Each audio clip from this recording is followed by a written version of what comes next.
Bismillahirrahmanirrahim. Assalamualaikum dan salam sejahtera.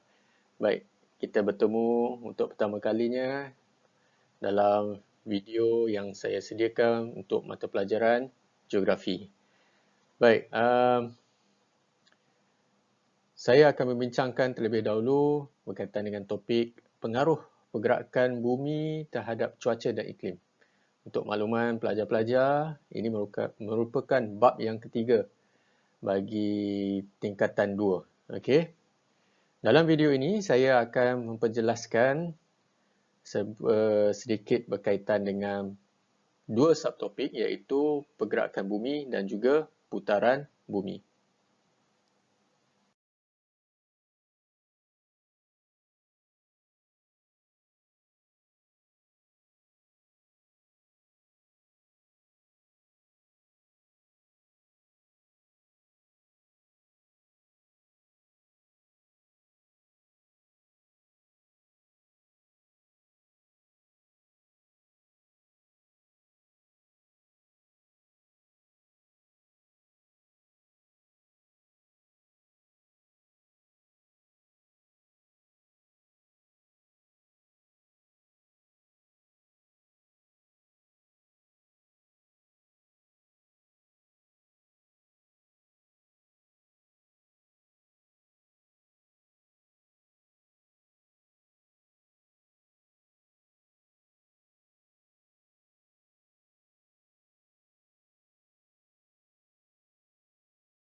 Baik, 3.1 pergerakan bumi.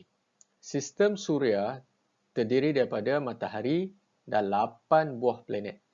Okey, kalau pelajar-pelajar boleh saksikan, di sini saya ada letakkan 8 planet. Bermula daripada Utarik, Zuhrah, Bumi, Marikh, Mushtari, Zuhal, Uranus dan juga Neptun. Baik, kesemua planet ini perlu beredar mengelilingi matahari di atas orbit masing-masing. Cuba pelajar perhatikan, setiap planet ini mempunyai orbitnya yang tersendiri.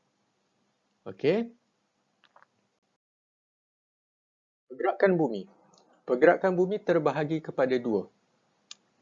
Pertama, kita ada putaran bumi. Dan yang kedua merupakan peredaran bumi.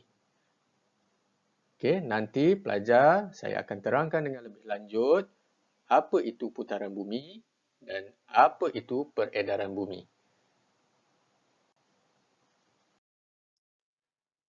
Pertama sekali, kita lihat putaran bumi. Untuk makluman pelajar-pelajar, bumi berputar pada kecondongan sudut 23,5 darjah. Okey, bermaksud, kalau perhatikan pada gambar rajah ini, bumi berkecondongan 23 darjah setengah, maksud dia agak condong, sengit, kita katakan. Okey, tidak betul-betul tegak. Bumi berputar dari arah barat ke timur atau melawan arah pusingan jam. Pelajar boleh tengok rajah yang ini yang saya sediakan. Lihat, ianya bergerak dari barat ke timur serta melawan arah pusingan jam. Jadi berapa lama masa yang diambil untuk melengkapkan satu putaran? Okey. Satu putaran lengkap bagi bumi mengambil masa selama 24 jam atau bersamaan dengan satu hari. Putaran bumi telah menyebabkan berlakunya beberapa kesan. Yang pertama, kejadian siang dan malam. Yang kedua, perbezaan waktu tempatan. Yang ketiga, pembiasan angin lazim. Dan yang keempat, kejadian pasang surut air laut. Baik, sekarang saya akan cuba menceritakan dan menjelaskan beberapa kesan akibat daripada putaran bumi tersebut. Yang pertama, kejadian siang dan malam. Okey, cuba perhatikan kedudukan bumi. Ini adalah matahari yang memancarkan cahaya matahari. Jadi, apabila bumi berputar, bahagian yang menghadap matahari akan mengalami waktu siang. Manakala bahagian yang tidak menerima pancaran matahari akan mengalami waktu malam. Okey. Jadi, maka dengan itu terjadilah kejadian siang dan malam. Kesan yang kedua akibat daripada putaran bumi adalah perbezaan waktu tempatan. Bagaimanakah ini berlaku? Untuk pengetahuan pelajar-pelajar sekalian, bumi kita telah dibahagikan kepada 24 zon waktu. Jika pelajar-pelajar boleh perhatikan, ini adalah pembahagian zon waktu di dunia. Jadi bumi mengambil masa 24 jam untuk melengkapkan satu putaran. Dalam setiap jam, bumi akan berputar sebanyak 15 darjah longitud atau 4 minit bagi setiap 1 darjah longitud. Ini bermaksud dalam satu zon waktu ini, masa yang akan berbeza adalah selama 1 jam. Oleh sebab itu, terdapat perbezaan waktu tempatan. Misalnya, di Kuala Lumpur pada ketika ini adalah merupakan pada waktu makan malam. Tetapi bagi mereka yang tinggal dekat kota raya London pada ketika ini, mereka sedang bekerja di pejabat. Maka dengan itu, wujudlah perbezaan waktu tempatan. Kesan yang ketiga akibat daripada putaran bumi ialah pembiasan angin lazim. Putaran bumi telah menghasilkan suatu daya yang kita panggil sebagai daya Coriolis. Ini menyebabkan pemesongan arah tiupan angin lazim di dunia. Di hemisfera utara, pergerakan angin akan terbias ke arah kanan. Manakala di hemisfera selatan, tiupan angin akan terbias ke arah kiri. Di Malaysia, fenomena ini kita boleh perhatikan kepada dua jenis angin yang biasa berlaku, iaitu angin monsun timur laut dan angin monsun barat daya.